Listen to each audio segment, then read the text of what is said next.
ఇరాన్తో America Israel యుద్ధం effect భారత్లోని వంటింటిపై పడింది. చమురు శుద్ధి సంస్థలపై కేంద్రం నిత్యావసర సరుకుల చట్టాన్ని అమల్లోకి తెచ్చింది. పశ్చిమాసియా ఉద్రిక్తతలతో పెట్రోల్, డీజిల్, గ్యాస్ కు కృత్రిమ కొరత సృష్టించకుండా ఈ నిర్ణయం తీసుకుంది. వీటి సరఫరాకు అంతరాయం కలగకుండా పంపిణీ సమానంగా జరిగేందుకు నిత్యావసర సరుకుల చట్టాన్ని ప్రయోగించింది కేంద్రం.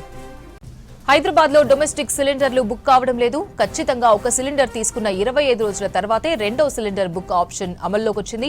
శుక్రవారం రోజే డొమెస్టిక్ సిలిండర్ ధర 60 రూపాయలు, కమర్షియల్ సిలిండర్ రేటు 115 పెంచుతూ చమురు సంస్థలు నిర్ణయం తీసుకున్నాయి.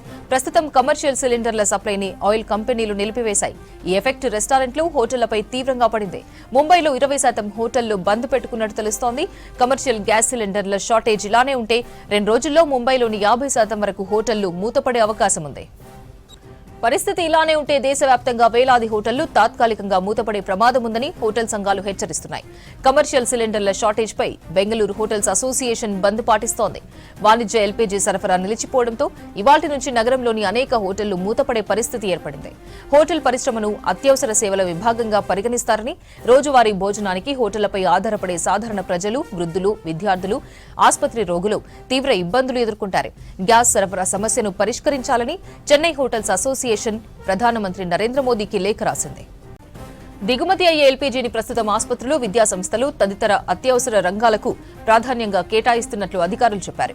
రెస్టారెంట్లు, హోటళ్ల వంటి పరిశ్రమల అవసరాలను సమీక్షించేందుకు చమురు మార్కెటింగ్ కంపెనీల సీనియర్ అధికారులతో ప్రత్యేక కమిటీని కూడా ఏర్పాటు చేశారు. మరోవైపు దేశంలో ఇంధన సరఫరా స్థిరంగా ఉందని, ఆందోళన చెందాల్సిన అవసరం లేదని పెట్రోలియం మంత్రి హర్దీప్ సింగ్ పురి తెలిపారు. హర్ముజ్ సముద్ర సంధి మార్గం కాకుండా ఇతర మార్గాల ద్వారా దిగుమతులు కొనసాగుతున్నాయని చెప్పారు. మన దేశంలో ఏటా 31.3 మిలియన్ టన్నుల వంట గ్యాస్ ను వాడుతున్నారు. ఇందులో 62% దిగుమతుల నుంచి వచ్చేదే. ప్రస్తుతం హర్ముజ్ జలసంధిని ఇరాన్ మూసివేయడంతో ఈ దిగుమతులపై ప్రభావం పడింది. కేంద్రం చర్యలకు సంబంధించి మరిన్ని డీటెయిల్స్ విజయ్ లైవ్ లో అందిస్తారు.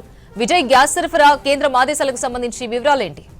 ఇరాక్, అదేవిధంగా ఇజ్రాయిల్ అమెరికా యుద్ధంకు సంబంధించి ఇరాన్, ఇజ్రాయిల్, అమెరికా యుద్ధంతో చాలా వరకు ముఖ్యంగా గ్యాస్కు సంబంధించి చమురుల పైన దీని ఎఫెక్ట్ కనిపిస్తూ ఉంది. ప్రధానంగా ఏదైతే ఇటు డొమెస్టిక్ కానీ అదేవిధంగా సప్లైకి సంబంధించిన సిలిండర్ల పైన దీని ప్రభావం అనేది మనకు కనిపిస్తున్నది. ఇప్పటికే డొమెస్టిక్ సిలిండర్లకు సంబంధించి 60 రూపాయల ధరను కూడా పెంచుతూ పలు గ్యాస్కు సంబంధించిన సంస్థలు నిర్ణయం తీసుకున్నాయి. దీంతోపాటు ఏదైతే సిలిండర్లకు సంబంధించి ప్రధానంగా చూస్తే ముంబై, బెంగళూరు ఈ నగరాలలో కమర్షియల్ సిలిండర్లకు సంబంధించి చాలా వరకు కొరత కనిపిస్తున్నది. వాస్తవానికి హోటళ్లలో మనం ఎప్పుడు చూసుకున్నా కమర్షియల్ సిలిండర్లే ఎక్కువగా యూజ్ చేస్తారు.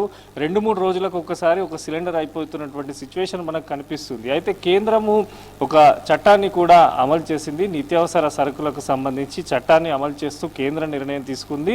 ఇటు డొమెస్టిక్ సంబంధించి 25 రోజుల పాటు ఒక సిలిండర్ కావాలంటే 25 డేస్ గ్యాప్ ఉండాల్సిందే అని కూడా కేంద్రం స్పష్టం చేసింది. ఇక కమర్షియల్ విషయానికి వస్తే ఇప్పటికే బెంగళూరుకు సంబంధించి 20%, అదేవిధంగా ముంబైకి సంబంధించి 20% హోటల్స్ కూడా మూతపడ్డట్టు సమాచారం మనకు అందుతుంది. ఎందుకంటే కమర్షియల్ సిలిండర్లు పెద్ద ఎత్తున యూజ్ చేస్తారు కనుక ప్రధాన హోటళ్లలో ఉదయం నుంచి సాయంత్రం వరకు అనేక మంది స్టూడెంట్స్ కానీ, అక్కడ ఉండేటువంటి వ్యాపారులు కానీ, అదేవిధంగా హాస్పిటాలజీ ఉన్నటువంటి అక్కడ ఉండే రోగులు కానీ, వారి సిబ్బంది కానీ ఎక్కువ శాతం హోటళ్ల పైన డిపెండ్ అవుతూ ఉంటారు. దీనికి సంబంధించి హోటల్ మేనేజ్మెంట్స్ కానీ, హోటల్ అసోసియేషన్ సంబంధించి కూడా కేంద్ర ప్రభుత్వానికి, ప్రధాని మోదీకి కూడా చెన్నై అసోసియేషన్ కూడా ఒక లెటర్ రాసింది.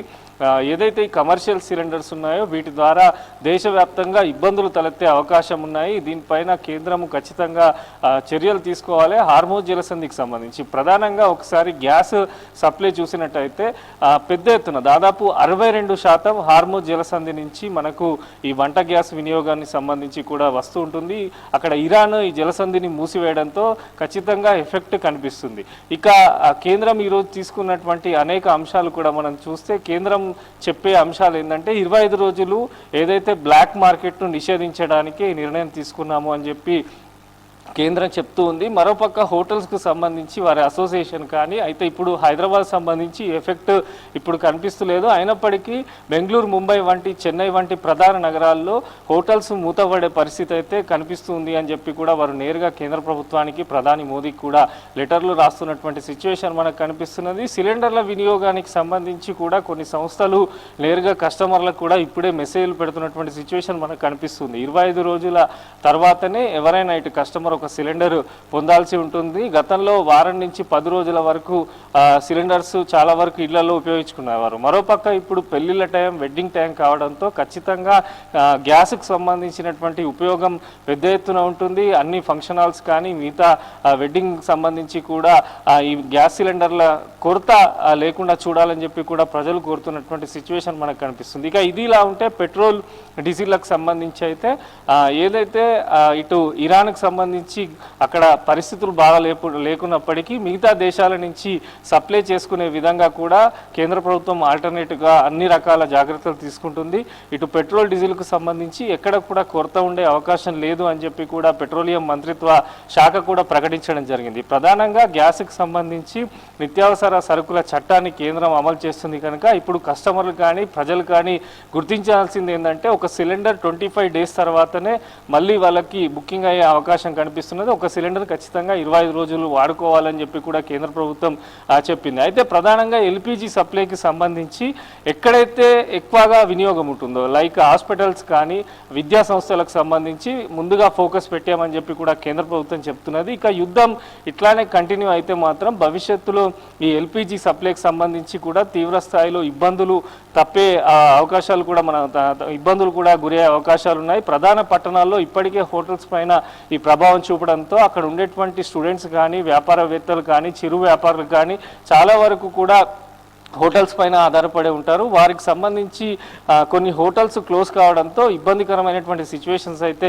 చాలా వరకు ప్రధాన పట్టణాల్లోనైతే కనిపిస్తున్నటువంటి సిచ్యువేషన్ ఉంది. దీనిపైన కేంద్రం ఎప్పటికప్పుడు మానిటర్ చేస్తున్నది. అధ్యయనానికి సంబంధించి ఒక కమిటీని కూడా ఏర్పాటు చేశారు. ఈ కమిటీ ఎప్పటికప్పుడు ఆయా దేశాల పరిస్థితులు బట్టి ఎల్పిజి సప్లై కానీ, ఇటు కమర్షియల్ కానీ, డొమెస్టిక్ సిలిండర్లకు సంబంధించి కూడా పూర్తి స్థాయి జాగ్రత్తలు అయితే తీసుకుంటున్నాయి. ఈ రోజు అయితే ఒక కీలక ప్రకటన చేశారు. ఇటు డొమెస్టిక్ కానీ, అదేవిధంగా కమర్షియల్ సిలిండర్లకు సంబంధించి కూడా వినియోగాన్ని బట్టి ఎక్కడైతే ఎక్కువగా ఉంటుందో, అంటే ఎక్కడైతే ఎమర్జెన్సీ ఉంటుందో వాటికి ముందుగా సప్లై చేయాలని చెప్పి కూడా కేంద్ర ప్రభుత్వం అయితే ఒక నిర్ణయం తీసుకుంది. ఓవరాల్గా ఇదే విధంగా ఇరాన్, ఇజ్రాయెల్, అమెరికాకు సంబంధించిన వార్ వల్ల చాలా వరకు ఈ గ్యాస్కు సంబంధించిన సప్లై పైన దీని ఎఫెక్ట్ కనిపిస్తున్నది. ఎందుకంటే ఇరాన్ నుంచే ఎక్కువ శాతం సప్లై కావడంతో 60% కూడా ఇరాన్ నుంచే ఈ గ్యాస్కు సంబంధించి సప్లై కావడంతో దేశంలో కొంత గ్యాస్కు సంబంధించినటువంటి కొరత ఏదైతే ఉందో ఎక్కువగా అయ్యే అవకాశం ఉంది. ప్రధానంగా హోటల్స్ బిజినెస్ పైన అయితే ఈ ఎఫెక్ట్ పడనున్నట్టు తెలుస్తుంది. అపర్ణ.